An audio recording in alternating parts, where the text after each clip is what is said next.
Evangelho de Mateus, capítulo de número 9, nós vamos fazer a leitura do primeiro versículo até o versículo de número 8. Nós vamos fazer essa leitura de forma responsiva. Evangelho de Mateus, capítulo 9, versículos de 1 a 8. Vamos fazer essa leitura de forma responsiva.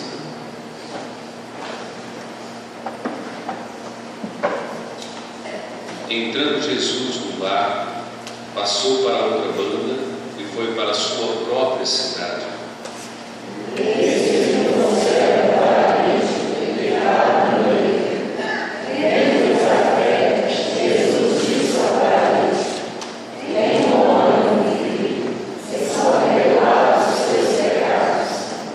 Mas alguns escribas diziam consigo: este blasfema.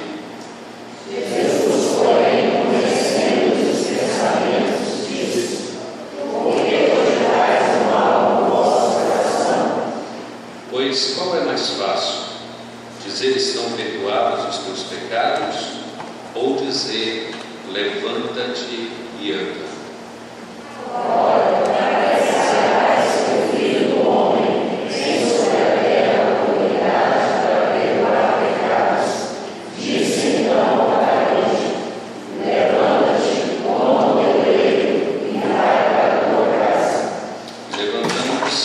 Partiu para a sua casa. Vendo isso, as multidões, possuídas de temor, glorificavam a Deus e deram a autoridade aos homens. Vamos orar nesse instante. Pai, nós louvamos o teu glorioso nome. Te agradecemos, ó Deus, pelas misericórdias do Senhor para conosco. Te agradecemos porque Tu és um Deus perdoador. Pai, somos gratos a Ti pela imensa obra que o Senhor realizou através do Teu Filho amado Jesus Cristo, por tudo que Ele suportou, tudo que Ele enfrentou, a forma, Deus, como Ele morreu por nós e morreu em nosso lugar. Somos gratos ao Senhor, Deus, quando compreendemos essas verdades. Dessas verdades, Deus, nos dá uma convicção do pecado, nos dá uma convicção, ó Pai, da necessidade de arrependimento, de confessar, ó Deus, cada um de nossos pecados ao Senhor e entender, ó Deus, com muita profundidade, com muita realidade, ó Deus, com muita tristeza no coração. Quão grandes são os nossos pecados diante de Ti, principalmente quando nós entendemos, ó Deus, a grandeza da Tua santidade,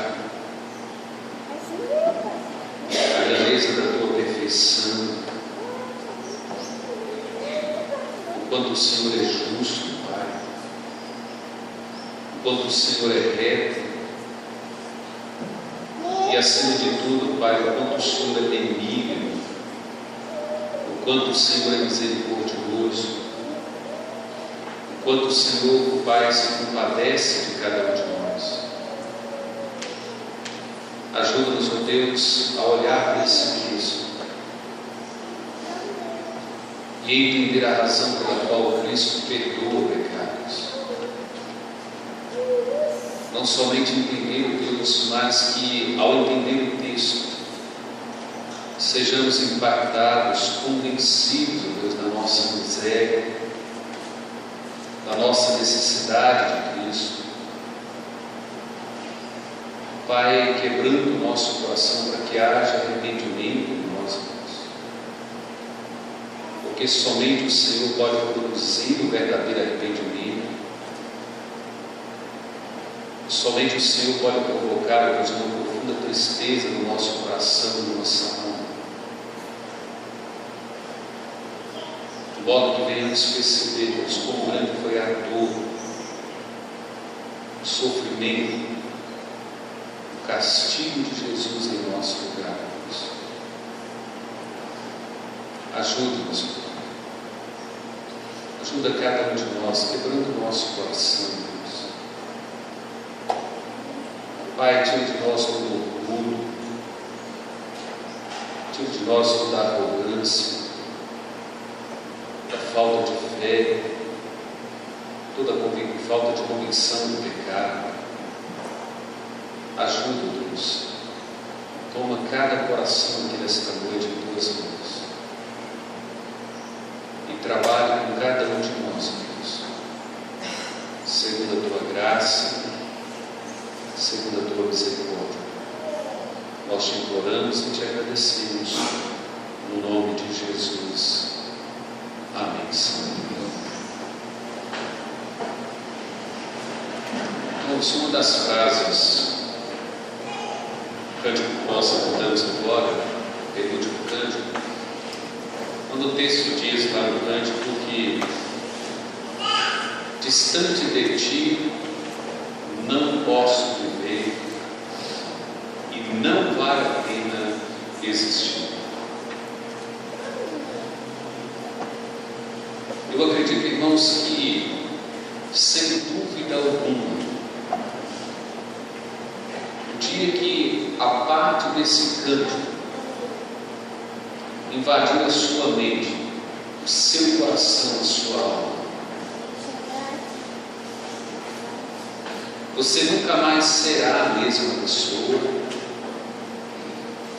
e você terá uma profunda convicção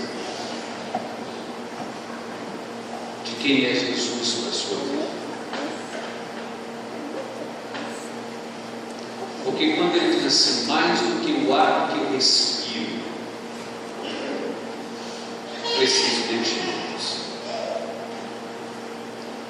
Entre o ar para existir, para viver fisicamente, eu preciso muito mais de ti do que desse ar. Porque sem o Senhor, ainda que com esse ar eu viva, não vale a pena. Não vale a pena existir sem o Senhor. Qualquer ser humano, qualquer um de nós, que pense na possibilidade de que nós estamos vivendo, de que nós estamos existindo, de que nós estamos conseguindo alguma coisa, sem Cristo, ainda que isso tudo seja verdade, o cântico diz, não vale a pena. Porque no final, sem Cristo, você partirá para o fogo eterno, para o castigo eterno. Você será lançado no inferno. Então não vale a pena. Não vale a pena viver, não vale a pena existir sem a pessoa de Jesus Cristo. E nós temos como tema dessa noite para pensar: pode Jesus perdoar pecados? Por quê? Eu acredito, irmãos, que boa parte de nós que aqui se encontra não consegue entender essa verdade. Pode Jesus perdoar pecados? Por quê? Porque Ele pode perdoar pecados e Ele perdoa pecados. Talvez você não tenha a mais plena consciência e convicção do quanto você é pecador, do quanto nós somos pecadores.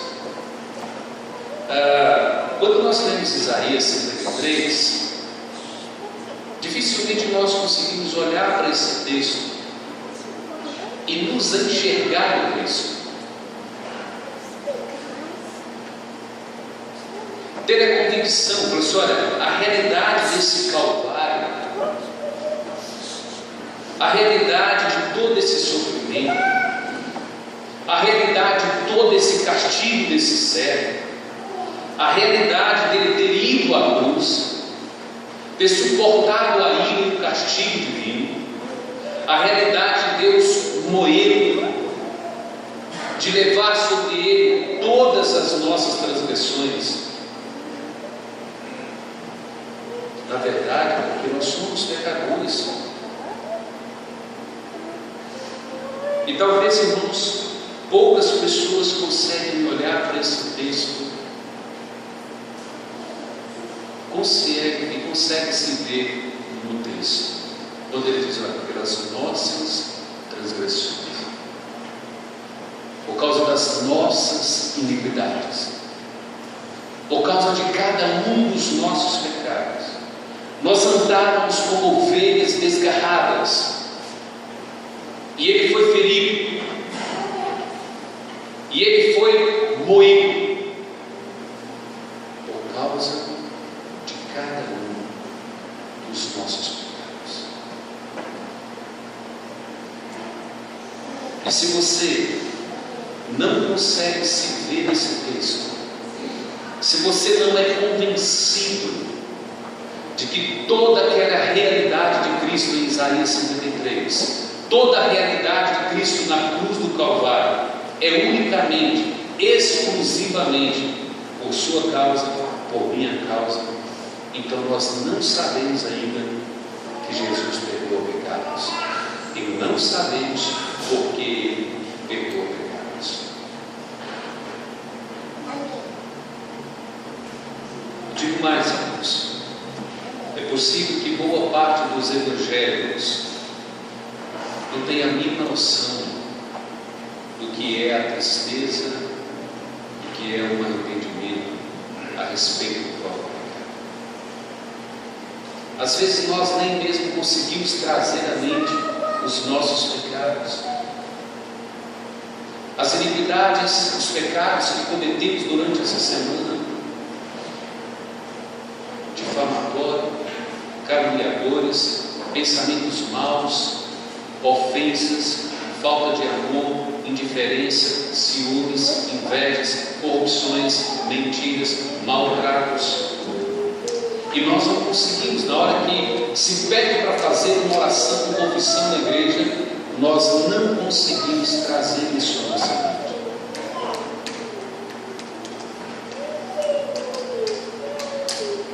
Interessante porque quando nós vemos na televisão um filho ou a filha que tem morrido por causa de um pai, por causa de um vacilo de um dos pais, ou envolvimento com drogas, ou toda questão, e que ele assume a culpa, e que ele olha para a criança morta, e que ele sabe que a culpa é dele, ele entra em pânico, ele entra em desespero. E nós olhamos para a cruz de Cristo, nós olhamos para o Calvário e lemos Isaías 53, e muitos de nós nem sequer têm o coração quebrantado, muitos de nós nem sequer param para pensar: meu Deus, a razão pela qual ele foi ali é exatamente pelo meu pecado, pela minha mentira, pela minha iniquidade, pela minha transgressão, pela minha indiferença, pelo meu orgulho, pela minha difamação, pela minha calúnia e pelas demais coisas que nós fazemos. E aqui, irmãos, nós temos então um tema central: pode Jesus perdoar pecados? E o texto diz que Jesus tem autoridade para perdoar pecados. Mas por quê? Por que Jesus perdoou pecados? E aí nós ficamos aqui levantando uma questão seguinte: como você pode ter a mais plena certeza de que você é uma pessoa perdoada, se você nem sequer sabe que Jesus pode perdoar pecados, a razão pela qual ele tem essa autoridade, por que ele pode fazer isso? Talvez você diga meramente com palavras decoradas, né? Porque morreu por minha cruz. Isso parece muito bonito, parece muito cristão, Parece muito espiritual quando nós falamos: eu sou perdoado porque Cristo morreu por mim na cruz. Mas o que isso causa em você? Como que isso o importuna? Como que isso incomoda a sua vida? De modo que você continua pecando, continua transgredindo. Como é possível você ter a consciência dessa verdade, dessa realidade, do que é Cristo? Por que Ele perdoa, por que Ele tem autoridade, e você continua na prática do pecado? Isso é uma das maiores evidências que você ainda não entendeu nada disso, né? E aí, irmãos, nós levantamos aqui o primeiro ponto, é que de fato Jesus perdoa pecados, ou perdoa o pecado do paralítico. A gente pensa assim: o paralítico sendo levado à presença de Jesus, o texto inicia que Jesus, entrando Jesus num barco, passou para a outra banda e foi para a sua própria cidade. E eis que ele trouxeram o paralítico deitado num leito. A princípio a gente pensa assim: eles criam em Jesus Cristo, eles acreditavam em Jesus Cristo. Mas a pergunta é: acreditavam em Jesus para quê? Acreditavam em Jesus por quê? Nós poderíamos perguntar a você: por que você crê em Jesus? Para que você crê em Jesus? E o que é que você crê a respeito de Jesus? É possível que você não saiba essas respostas. Você não tenha consciência. E o texto diz que, vendo-lhes a fé, Jesus disse ao paralítico. E aqui agora já não é mais os homens, que levaram o paralítico. Jesus que olha para eles e diz: vendo a fé. Jesus viu a fé desses homens. Não é que eles não tinham fé, porque somente Jesus poderia enxergar no coração deles a fé. E é o próprio Jesus que está dizendo: vi desses homens a fé. E o que é que ele disse ao paralítico? Tenho de bom ânimo. Quem sabe o paralítico assim: como eu vou ter bom ânimo? Eu sou paralítico, não posso andar, eu sou limitado, eu tenho uma deficiência. Como ter bom ânimo? Eu não vim aqui para que o Senhor me diga: tenha bom ânimo. Eu vim aqui para outra questão, por outra razão. Como eu posso ter bom ânimo se o Senhor não fez nada por mim ainda? E o mais interessante é que Jesus diz aí, no versículo 2: estão perdoados os teus pecados. Jesus, eu não vim aqui por questão de pecado. Eu não vim aqui pela razão de pecado. Eu nem sequer penso em pecado. Eu nem imagino que eu sou um pecador. Eu não estou aqui em busca de perdão. E quem sabe, irmãos, na geração de hoje, muitos evangélicos estão atrás de Jesus não para perdão, não em busca do perdão. É simples, não é? Você sai de casa hoje convicto que você foi lá porque eu vou encontrar perdão em Cristo. Ele pregar a palavra, quando a palavra dele tocar no coração, eu serei convencido de quem eu sou, do que eu faço, da minha miséria, do meu estado, da minha condição em Cristo, e eu serei convencido de que eu sou esse pecador. Qual de nós que aqui está, que de fato saiu de casa para encontrar o perdão em Cristo? Interessante, irmãos, que provavelmente durante o decorrer do dia nós não pensamos no nosso pecado. E quando eu estava lá me preparando, estudando esse texto, eu fiquei pensando assim: Deus, por que o Senhor me tirou de lá? E eu voltei uns 30 anos atrás da minha vida e comecei a lembrar das minhas loucuras, dos meus pecados cometidos. E eu falei assim: meu Deus, por que isso? por que o Senhor me tirou de lá? Por que o Senhor me deu essa vida que eu tenho agora? E fui lembrando, irmãos, de cada pecado, de cada situação, de cada loucura, né? Sem Cristo, sem temor a Deus, sem temor a Cristo, viver unicamente para cá. Eu falei, Deus, eu preciso entender o teu amor. Eu preciso conseguir mensurar o teu amor. Eu preciso entender a razão pela qual o Senhor me colocou aqui. Por que o Senhor me trouxe aqui? Com base em quê? Qual foi a razão pela qual o Senhor me trouxe aqui? Por que o Senhor me concedeu essa graça? Por que o Senhor me concedeu essa misericórdia? Porque quando eu lembro de cada um desses detalhes, eu penso, Deus, isso é loucura. Não é possível que o Senhor tenha me perdoado de tudo isso. E aí a mente começa, irmãos, indagar e dar aí umas rodadas na cabeça da mente. E ele disse assim: Jesus pode perdoar pecados mesmo. E ele me perdoou de cada um desses pecados. Porque ele está dizendo para esse coxo aqui, ou para esse paralítico: tem de bom ânimo, meu filho. Os teus pecados estão perdoados. Talvez para muitas pessoas que estão aqui, para muitas pessoas que estão no mundo, essa frase ou essas palavras são as palavras mais fúteis da vida. Talvez para você hoje, quando passou, diz assim: Jesus está dizendo a você, os teus pecados estão perdoados. Aí você diz: eu sabia, eu não sou tão pecador assim.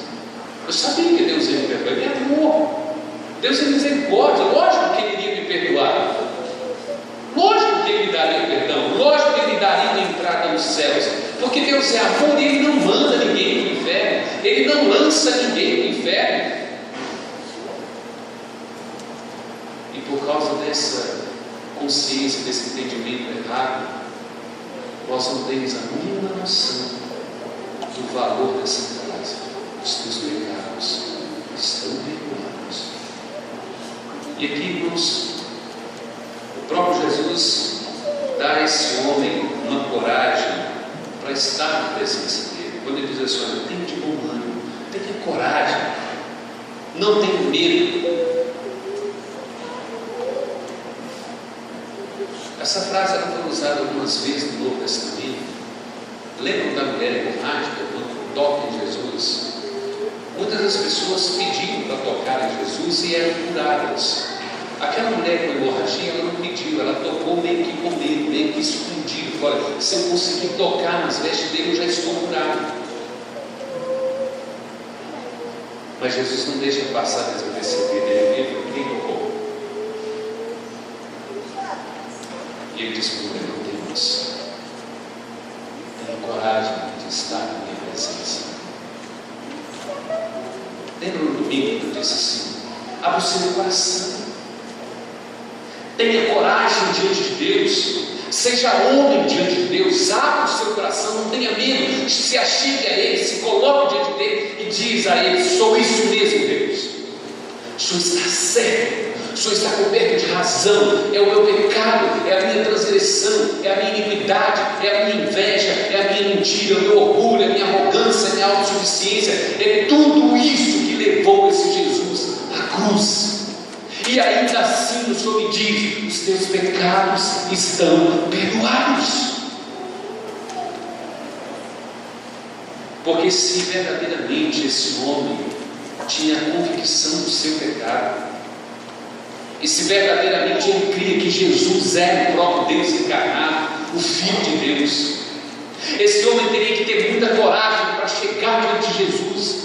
Porque se verdadeiramente Deus o convenceu da sua miséria e do seu pecado, para ele se aproximar de um Deus santo e encontrar nele perdão, arrependimento, ele precisava ter coragem, bom ânimo para chegar diante dele e falar: Jesus, é isso aí, eu sou isso e eu creio em ti. Aqui, irmãos, Jesus disse para ele: tem de bom ânimo, filho. os teus pecados estão perdoados. Fala, tem de bom ânimo, tem coragem. Eu sou Jesus mesmo, porque eu vi a fé no coração de você. Por que Jesus deu a fé no coração deles? Porque Jesus mesmo concede a eles a fé. Jesus mesmo concede a eles a coragem para estar na presença dele, se arrependendo e reconhecendo quem ele é. E na verdade, irmãos, o que falta às vezes na sua vida é Jesus fazer isso com você. Te dar a coragem, te dar a fé, te dar a convicção para você perceber quem você é. E assim então você vai se prostrar diante de Deus. E o mais interessante, Jesus não diz essas palavras, os teus pecados são perdoados, para incentivar para abençoar o paralítico. Lembra que aqui no contexto havia os escribas estavam atentos no que Jesus ia fazer, no que ele ia falar. Então a resposta de Jesus aqui a esse paralítico é exatamente para confrontar esses escribas. Os teus pecados estão perdoados. Sem dúvida alguma, aqueles escribas arrepiaram. Blasfêmio, quem é esse homem? E Jesus vai dizer assim: olha, se vocês acham que esse homem é um paralítico porque ele está em pecado, e agora Jesus diz, então ele está perdoado. Então ele tem que andar. Se a causa dele ser um paralítico eram os seus pecados, Jesus está dizendo, os seus pecados são perdoados. E isso traz um ensinamento para nós, irmãos. Nem toda enfermidade, nem todo sofrimento nosso, na sua razão primária, é consequência do pecado. Em última instância, todo pecado, toda doença, toda enfermidade, toda anomalia, toda má formação congênita ou qualquer outra coisa, em última instância, ela é consequência da entrada do pecado no mundo. Porque o pecado entrou no mundo, essas coisas passaram para a vida humana. Mas o fato é, nem toda enfermidade, nem todo problema da nossa vida é primariamente consequência do pecado. E era isso que Jesus estava dizendo para esses homens, porque Jesus perdoa esse paralítico. Jesus, na verdade, vai curar esse paralítico, vai perdoá-lo antes mesmo que ele fizesse qualquer coisa. Ele nem sequer havia pedido algo para Jesus, ele nem sequer havia oferecido um sacrifício no templo, ele não havia dito nada para Jesus, e Jesus já havia resolvido o problema dele, para mostrar, irmãos, que não era pelas obras desse homem, ou pelas obras de alguém, mas era fundamentado unicamente na fé que Jesus havia visto no coração deles. Tudo na sua vida será resolvido pela fé que você tem em mim, Jesus Cristo. E aí, irmãos, nós entendemos o que nós encontramos em Efésios capítulo 3, versículo 20 e 21. Quando o Paulo escreveu a Efésios, diz assim: mas o nosso Deus é poderoso para fazer infinitamente mais do que tudo que nós pensamos, do que nós pedimos, do que nós desejamos, do que nós almejamos, do que nós sonhamos. Agora, se você atentar para o versículo 21 do capítulo 3, ele diz assim: para a glória de Deus. E aqui que nós vamos perceber que tudo isso está acontecendo com uma única razão: para a manifestação da glória de Deus Pai. O alvo de todo esse encontro, da vida desse homem, o milagre realizado, toda a cura feita nele aqui, os pecados perdoados, só tinha um único alvo: a glória de Deus Pai seria manifestada entre eles. Então nós vamos para o segundo ponto. Jesus então vai defender a sua autoridade em perdoar pecados. Observe o versículo 3 até o versículo 5, quando diz assim: mas alguns escribas diziam consigo: este blasfema. Jesus, porém, conhecendo os pensamentos, disse: por que cogitai o mal no vosso coração? Pois qual é mais fácil dizer? Qual é mais fácil? Dizer: estão perdoados os teus pecados? ou dizer: levanta-te e anda? Qual que era mais fácil dizer? Estão perdoados os teus pecados, ou levanta-te e anda? Qual que era mais fácil dizer? Porque os escribas estão ali, eles estão à espreita, querendo pegar Jesus, querendo de fato acusá-lo como um blasfemador. Lógico que falar assim: os teus pecados estão perdoados, é muito mais fácil do que dizer: levanta-te e anda. Por quê? O comentarista diz o seguinte, ele fala assim: porque dizer para uma pessoa: os teus pecados estão perdoados, isso não pode ser questionado. Quem é que pode dizer se foi perdoado ou não? Como que eu provo isso? Como que você prova se alguém foi perdoado ou não? Então é muito mais fácil: os teus pecados estão perdoados, fim de conversa e pronto. Mas era esse o ponto que pegaram aqui com os escribas, e eles estavam ali blasfemando. Como é que ele pode dizer a alguém que os seus pecados estão perdoados? E o que Jesus diz? Versículo 4: Jesus, porém, conhecendo o pensamento, diz: por que cogitais o mal no vosso coração? Jesus agora dá aqui meio uma palavra, meio uma pergunta retórica para cima deles, ele diz: olha, se eu conheço os vossos pensamentos, se eu conheço o vosso coração, e sei que vocês estão cogitando mal, como se Jesus estivesse dizendo para eles: você sabe quem eu sou? Você sabe quem eu sou? Porque eu conheço o seu coração, eu conheço a sua mente, e eu sei que você está pensando mal, e eu sei que você está cogitando mal no seu coração. Você sabe quem eu sou? É meio que um balde de água fria sobre eles. Porque se ele está dizendo que tem autoridade para perdoar pecados, ele é um blasfemador, porque só Deus tem autoridade para perdoar pecados. Mas agora esse homem está dizendo que nós pensamos, esse homem está sondando a nossa mente e o nosso coração e dizendo que nós somos maus. E então, ele é de fato confrontado, eles são confrontados diante do próprio Jesus. Então ele faz a pergunta: olha, o que é mais fácil? Estão perdoados os teus pecados, ou levanta-te e anda? Olhe para Isaías 53 e pergunte a você mesmo: qual é mais fácil dizer? Os teus pecados estão perdoados, ou levanta-te e anda? Lembra que eu disse no início? Pode Jesus perdoar pecados? Por quê? Por que ele tem autoridade para perdoar pecados? Só porque ele é Deus? Não, também. Ele pode perdoar pecados porque, sendo ele Deus, ele se fez homem. Ele habitou entre nós, ele assumiu a forma humana, ele foi obediente até a morte e morte de cruz. Ele pode perdoar pecados porque ele é o Deus vivo que se encarnou, que se fez homem. Mas esse Deus vivo que se fez homem, que se encarnou, ele teve que ir à cruz, ele teve que sofrer aí o castigo contra o seu pecado e contra o meu pecado. A razão pela qual ele tem autoridade é porque ele satisfaz a justiça do próprio Deus. Ele cumpre cada uma das exigências da santidade da lei de Deus. A razão pela qual ele pode dizer: os teus pecados estão perdoados, porque ele tem essa autoridade.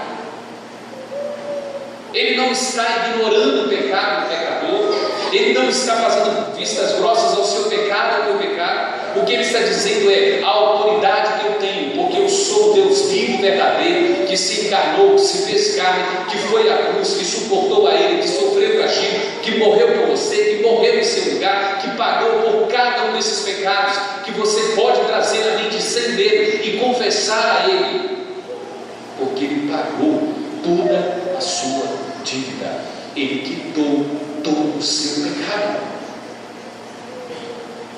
Por isso é que ele tem essa autoridade. Então, quando ele diz assim, olha, qual é mais fácil dizer? Os teus pecados estão perdoados. Eu tenho uma autoridade para isso. Eu realizei uma obra para isso. Eu morro por você, eu morro em seu lugar. E o mais interessante é que até aqui Jesus ainda não havia morrido, né?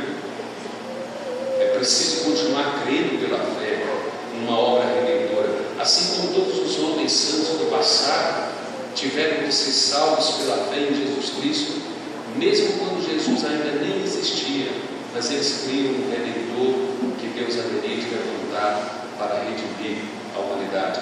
Lembra quando João, no Evangelho de João, quando ele vê Jesus, eis o Cordeiro de Deus que tira o pecado. Eis ele. É esse que veio para de fato nos redimir de todo o pecado. Se você abrir a sua palavra, a Bíblia, né, a palavra do Senhor em Lucas, capítulo 5, 21, você encontra lá: ninguém pode perdoar pecados senão Deus. Isaías 43, 25 diz assim: olha, eu sou o único que apaga as suas transgressões, por amor de mim mesmo, e de seus pecados não me lembro mais. Eu tenho autoridade para isso. Sou Deus, sou o Filho de Deus, Deus que se fez carne, que se fez homem, que levou a cruz, que suportou a ira, que suportou o castigo, que sofreu por causa das transgressões, por causa das nossas iniquidades. Tudo que era contra nós foi lançado sobre ele na cruz do Calvário. Então, irmãos, de fato, Jesus estava dizendo, olha, publicamente, ele estava dizendo diante desses fariseus: eu sou Deus, eu tenho autoridade para perdoar pecados. Por isso que publicamente ele diz ao paralítico: estão perdoados os teus pecados.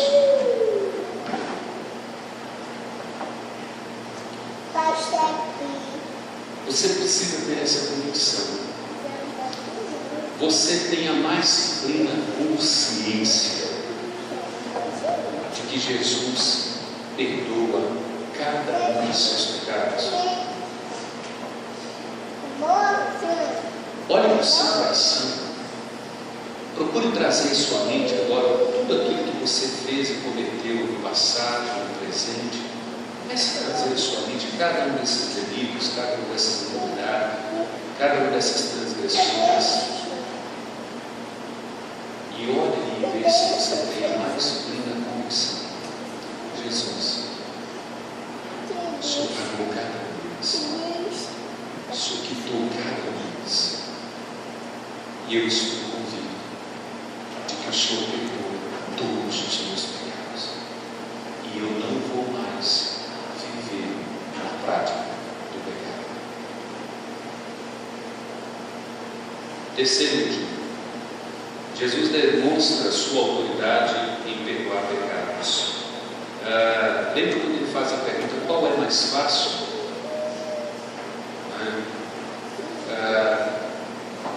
Olha a grande questão aqui: se Jesus não demonstra, se Jesus não prova que ele tem autoridade para perdoar pecados.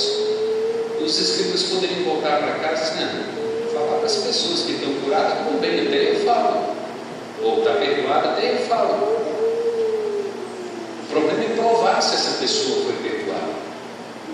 E aí no versículo 6 ele diz assim: ora, para que saibais que o Filho do Homem tem sobre a terra a autoridade para perdoar pecados, disse então ao paralítico: levanta-te e toma o teu leito e vai para a tua casa. Vocês observam, nós falamos aqui das igrejas que vivem fazendo sinais, prodígios, milagres e curas. A gente pergunta assim: qual é o objetivo disso? Curar as pessoas? Dizer a elas que elas estão curadas, mas que dentro de um mês, 2 ou 1 ano ela morrerá? Que valeu a cura? Mas o texto aqui está dizendo assim: olha, para que você saiba que o Filho do Homem, e ele usa esse tipo, Filho do Homem, exatamente trazendo o texto de Daniel para provar que verdadeiramente ele é o Filho de Deus. Não é? Ele diz: para que você saiba que esse Filho do Homem tem autoridade sobre a terra para perdoar os pecados. Então agora ele faz um milagre. Agora ele realiza um milagre. E ele diz ao paralítico: levanta-te e anda. E aqui a gente poderia levantar um monte de questões aqui, mas o tempo não me permite isso.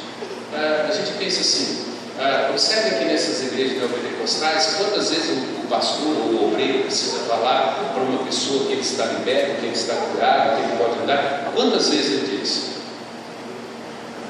Às vezes ele pega e demanda uma pessoa e diz: sai, em nome de Jesus, sai, eu ordeno, eu determino, saia desse corpo, saia, eu ordeno. E ele fica uma meia hora brigando com o diabo. E às vezes as pessoas ordenam uma cura de alguém, e ele por várias vezes determinando a cura, e quando a cura não acontece, ele vira para o enfermo e diz assim: você não tem fé, ou você está em pecado. Miserável pastor, né? Ele é falso, ele é hipócrita, ele não tem autoridade de Deus para executar isso, para dizer isso e para determinar isso. E quando ele passa vergonha, quando ele percebe que ele é o problema, ele diz para o enfermo: o problema é seu, ou você não tem fé, ou você está em pecado. Mas aqui quando Jesus diz assim: levanta-te, toma o teu leito e vai para a tua casa. Jesus não só ordena, como ele determina, dá a ordem, dá o endereço: olha, volta para a sua casa. Agora pense na possibilidade. Imagine uma possibilidade desse paralítico não ter levantado. Aí o que os escritos diriam? Blasfemo, você não tem autoridade para perdoar pecados, você não tem autoridade para fazer nada em nome de Deus. Se esse paralítico não levanta, se ele não anda, se o milagre não acontece, toda a autoridade de Jesus cairia por terra. Mas o que diz o texto aí, versículo 7? E levantando-se, partiu para a sua casa. Não teve questionamento, não teve dúvidas. Quem sabe quantos anos esse homem não andava e já sai andando. Não precisa de fisioterapia, não precisa de aparelhos para ajudar a andar, ou outra questão qualquer, mas uma ordenança perfeita, autoritária, de autoridade suprema de Jesus. Os teus pecados estão perdoados. E para provar e para evidenciar que eu tenho autoridade para perdoar, levanta, toma o teu leito, levanta, anda e vai para a sua casa. Para comprovar diante da humanidade, diante dos homens, que eu sou o Deus vivo, que se fez homem, que tem autoridade para perdoar os seus pecados. Eu tenho autoridade não somente para realizar uma cura, mas eu realizo a cura da raiz da sua enfermidade. Eu tiro a raiz que causa toda a sua enfermidade, que são os seus pecados. Jesus vai lá no ponto central. Ele diz: não adianta eu te curar hoje, não adianta eu te dar mais 15 anos de vida, 20 anos de vida, se eu não te der o perdão. Você vai adoecer novamente, você vai morrer, você vai para o inferno. Mas se eu te der o perdão, ainda que você não seja curado, mas cedo ou mais tarde você estará no novo céu e na nova terra, e você nunca mais sofrerá dano algum. Jesus está centralizando aqui, irmãos, que a essência da vida humana é perdão de pecados. E como que você deveria acreditar nisso? Como que você deveria absorver isso para a sua vida? Gente, isso é verdade, isso é a mais pura verdade, isso é a essência da razão da vida de Cristo. Ele tem autoridade para perdoar pecados, e eu posso então confessar a Ele cada um dos meus pecados. Eu posso abrir o meu coração para Ele, porque Ele é compreensível, Ele é compassivo, e Ele morreu no meu lugar, Ele sofreu no meu castigo, e Ele há de perdoar todos os meus pecados. Como que você precisa acreditar nisso? E se derramar diante dele e abrir o coração diante dele. Mas é verdade, irmãos, que talvez muitos de nós, os que aqui estão, vão voltar para casa sem esse perdão, sem esse arrependimento, sem reconhecer que Jesus é verdadeiramente homem, verdadeiramente Deus, e que Ele perdoa todos os pecados. Olha para o versículo de número 8, porque foi o que aconteceu lá. Versículo 8 diz assim: olha, vendo isso as multidões, possuídas de temor, glorificaram a Deus, que dera tal autoridade aos homens. Eles não glorificaram a Jesus como Deus. Eles glorificaram a Deus porque Deus deu autoridade aos homens. Eles olhavam para Jesus como um homem que tinha algum vínculo com Deus, um homem que tinha acesso a Deus, mas ele não era Deus, ele era meramente um homem. Por isso toda a glória foi dada a Deus, não porque eles entenderam que a glória é para Deus, não porque eles entenderam que Jesus era o verdadeiro Deus encarnado.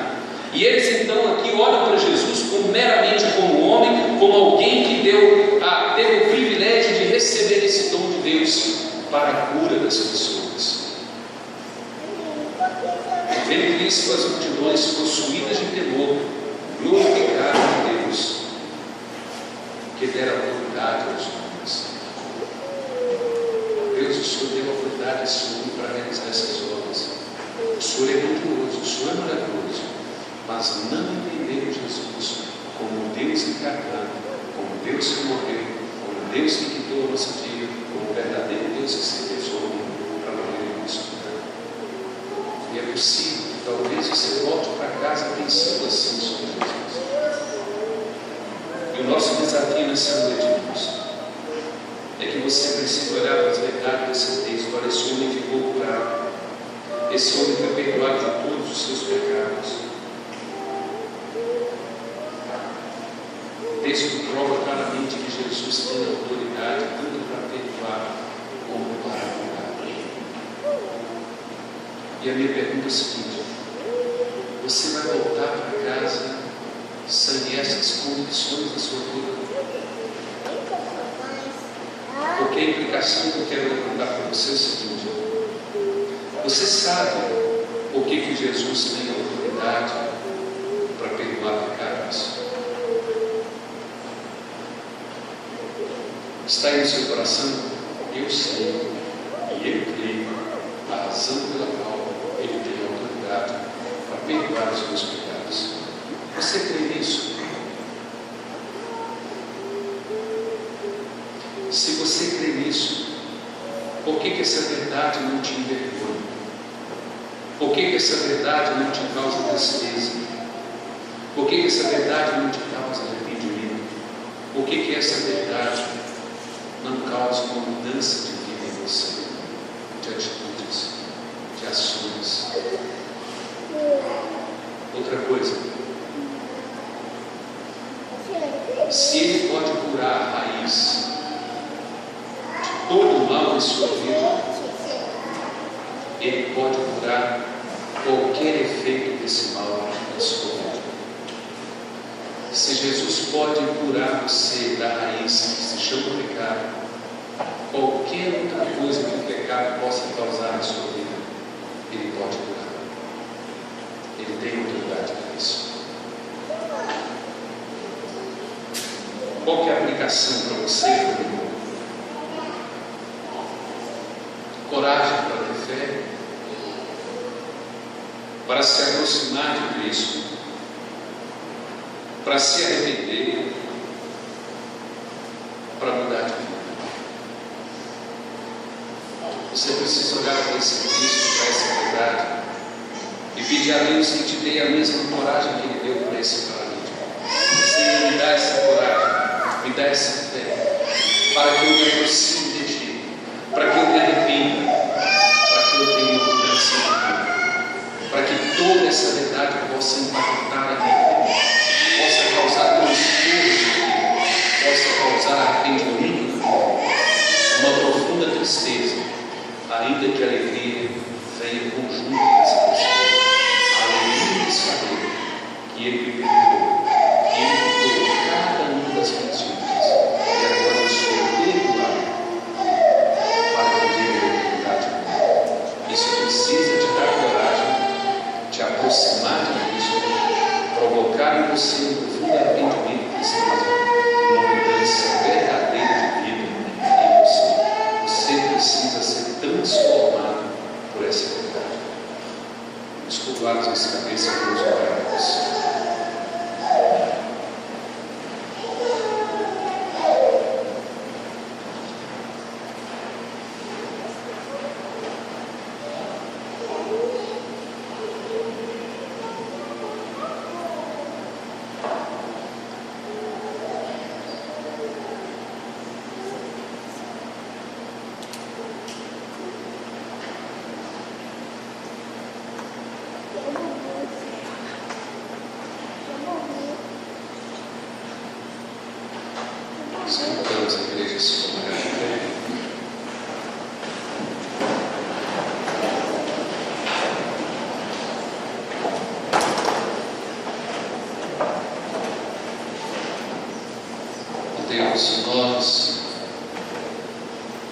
clamamos a Ti por misericórdia sobre a nossa vida, sobre cada um de nós que aqui se encontra. Imploramos, ó Deus, o Teu socorro, a Tua compaixão. Promove em nós, ó Deus, esse verdadeiro arrependimento, essa profunda tristeza em relação ao nosso pecado, em relação ao nosso distanciamento de Ti, Deus. Ajuda-nos, Deus. Socorre cada um de nós na nossa necessidade, na nossa fraqueza, na nossa fragilidade, Deus. Opera em nós como o Senhor operou na vida desse paralítico, Deus. Ajuda-nos. Sonda a nossa mente e o nosso coração nessa noite. Transforma a nossa vida.